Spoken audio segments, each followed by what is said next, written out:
First of all, before I hop into it, I want to say you didn't just do only 2 years. You see, Sure. the way I look at it is you cannot say that somebody's time period or trauma has more weight than another. Because me, I can spend, I spent 10 years in the Marine Corps, and some people can't even spend 10 days. Some people didn't even get through boot camp. I watched people, they folded, they cried, right? So I can't say, for example, your 2 years is not as much as like 9, right? I can't say that because who knows what triggered you or set you off or is lingering in your mind as a trauma or as a trigger that has you acting or thinking or feeling the way that you are. So I want to say that, you know what I mean, you got through it, so congratulations to getting through it, because a lot of people don't. Like, I mean, people might expect individuals who've been to prison to be on the street or just committing crime after crime or whatever. And I want to applaud you, both of y'all, for at least, talking about it and then talking with other individuals. That's why this is like one of the best interviews I've ever had, because I've never heard anybody take this take on it and draw similarities and parallels to the military and the prison system. It's very thought provoking and very interesting and very admirable of both of you two to not just sit and linger with these issues, but also open up, be vulnerable, and talk about them, and also try to help other individuals by having this discussion. So I just want to say thank you before I move on to that. But you were saying, I got off on a tangent and off on a rant, but your question was? The question was, how do we help individuals on both sides of the fence who are dealing with coming home and having anxiety, having this trauma, having, depression, starting to use drugs to deal with these problems? And how do we kind of break that cycle? What do you think? Go ahead, then we can give our thoughts. Okay, so first of all, it's like knowing is half the battle, like, you know what I mean? Type of G.I. Joe type of thing. Like, you have to be like, yo, first of all, I have a problem. One. Secondly, what's my environment look like? Am I in an environment that is helping me or hurting me? And if it's hurting you, if you know you're still in the block and that you could get caught up in any second, or you're still, veteran, you're still on medication, or you're still drinking or hanging out with people who are not trying to help you, you need to take yourself out of that situation. You're taking yourself out of the situation to go find help wherever it may be. So me in particular, I have tried everything. I've tried meditation. I went to the VA to get psychotropics. I've tried drinking to kind of forget. When I first got back from deployment, I had to watch scary movies to match the level of violence so I could sleep. And now music is my therapy. It's cathartic. I know at least Jordan has seen it, the video. It's called Thank You for Your Service, where I'm like screaming in the car, but I took away the sound. That video, me pouring out the medicine, but the medicine is actually pistol rounds and things like that. Like, people have hit me up and they're like, hey, are you okay? Are you all right? Are you thinking of hurting yourself? And I'm like, no, I'm not. I'm just expressing how I'm feeling in an artistic manner, so I don't do it. That was something that I had to find, that music is my therapy and that's my help. But I found that through crying, through anger, through hangovers, through friends telling me you need help, through family telling me you need help.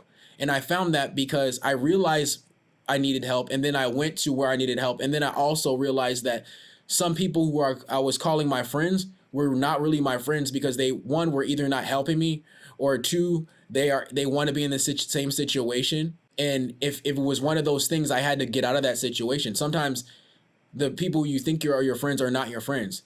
And especially because there are a lot of people in the world who are from where you're from. And if they're from where you're from, they do not want to see you succeed, because jealousy, because of envy, because of greed. They do not want to see somebody from the same area succeed and better themselves. Unfortunately, most people don't. It's rare. It's rare that people do. There are some people that do, don't get it twisted.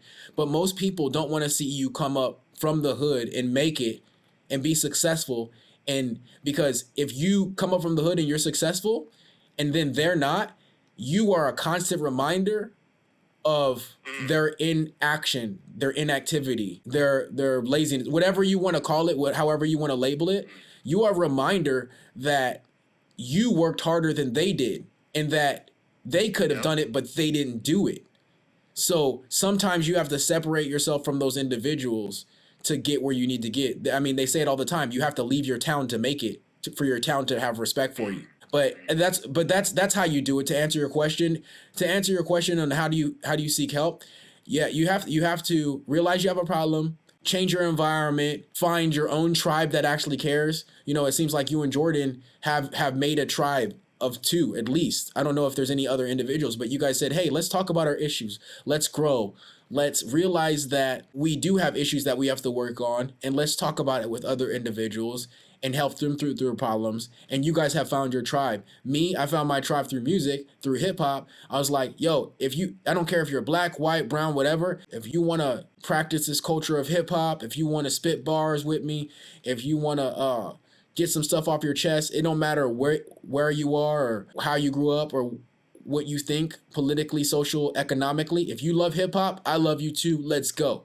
And that's my tribe. Hip hop is my tribe, So I would say do those things. Find yourself, find your environment, and find your tribe, and you will find success. That's a beautiful way of looking at it. How I personally dealt with it was I had a very unique perspective on life, ever since I was younger, ever since I was a kid. And my perspective is experience is experience.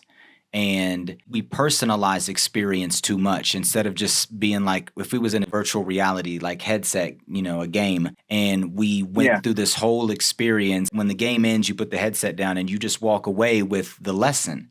And that's kind of how I look at it, because I subscribe to the afterlife. I subscribe to there being a creator and there being a process and there being a purpose and an intentionality to the universe. So when I set this headset down, every experience is a headset setting down moment where it's like, okay, that experience is over. Let me do some self-diagnostic checks and make sure that I don't have any residual trauma from it or any like mechanistic behavioral reactions, like, survival reactions to it. And let me cleanse myself of that and just accept the fact that that experience is part of the process of learning what life is actually about. Because life is this unique experience that each individual gets to have on a personal level, but they're not supposed to personalize it. Because it's more about like, well, what can I experience and extract from that experience to share with others? And too many people wear their experiences as badges of honor. And it's like, oh, yeah, I have this trauma and now I can bond my trauma with your trauma. It's not about me bonding my trauma with your trauma. It's me sharing the traumatic experiences that I've had and sharing the lessons that I extracted from it, because that was the essence of it. It's like if all you have to share is trauma, then you're going to constantly be exchanging traumas with other people and reinforcing that trauma. But if you can share the lesson and say, hey, I have the experience behind this traumatic event and I've come out of it because that was the purpose. Well, now I can help people. And it's not like you can't help people if you have trauma and you're sharing it with someone else, because someone else can look at your traumatic experience and say, not doing that. You know what I mean? Or now I know how to pull through it if I have my own traumatic experience, because, equal in nature, different in degree. By nature, everyone has trauma, everyone has an experience, and everyone has a lesson to learn, but other people can learn from your lesson. A wise man is not wise because he's always learning from his own lessons, or his own experiences, but also because he can learn from other people. I mean, there's 8 billion people on this planet. How many lessons can we actually learn? And how many of them do we have to have direct experience with? I don't have to go commit a crime and go do life in prison to look at a guy who committed a crime, did life in prison, and say, hey, I can extract something from that. Yeah, I would agree, but I think that's a mindset, and that's something that you kind of have to do what Raymond was saying. Sorry, the Marine rapper was saying.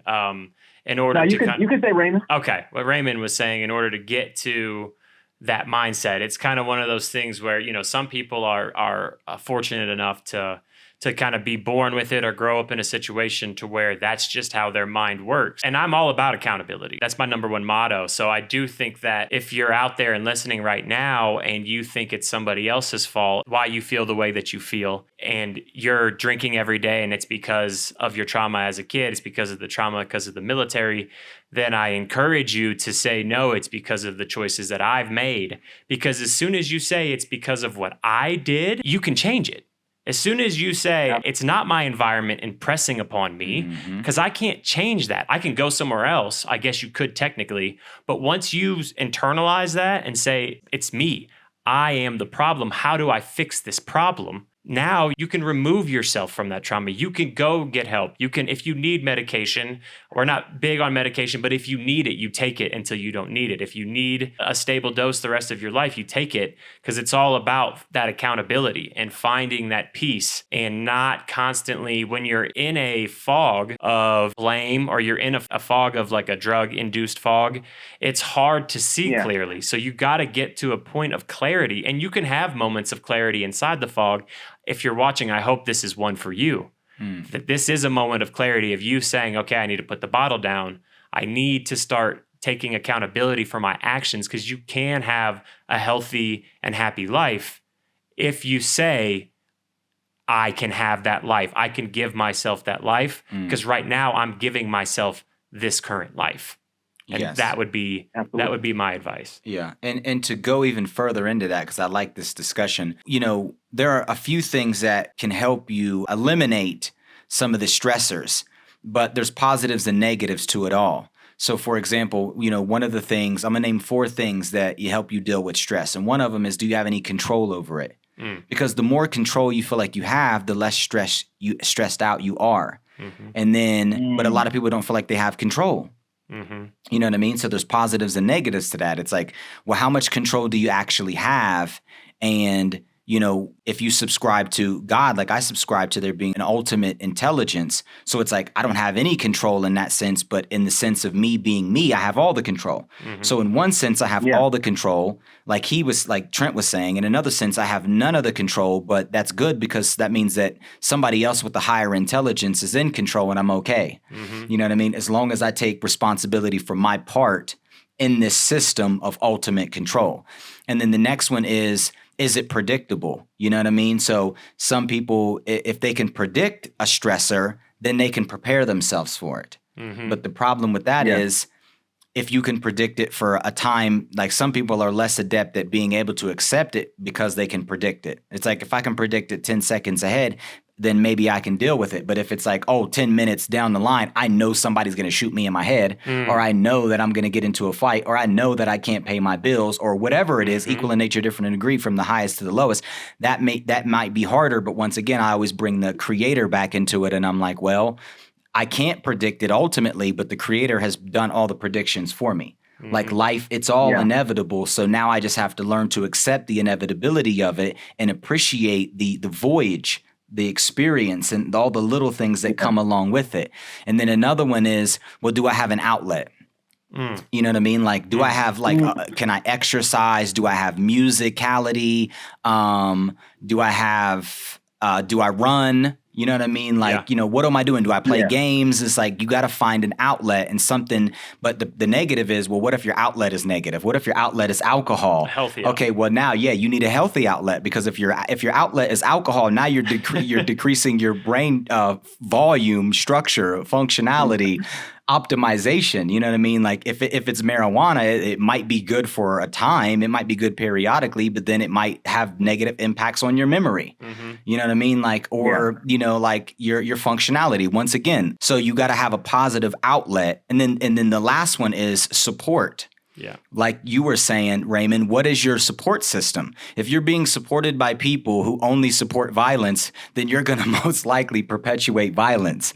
So you have to find a good support system, and those people have to be healthy as well. Because if you have an unhealthy support system, then you're going to have an unhealthy life, because that's what you're feeding off of, because it's all about energy. We're all vibrations, correspondence. We're all corresponding with each other through vibrations, and we're feeding off of each other. So if, like that kid with the poor water system, if he goes and he drinks that water and it's bad, then what happens to his system? Right. It negatively impacts his system. So you need someone that's going to give you that bottle of water, that fresh water, so that system can function optimally. And so, we consider these 4 factors and the positives and negatives, and try to narrow down the margin of error, and, find healthy recourse with all of them.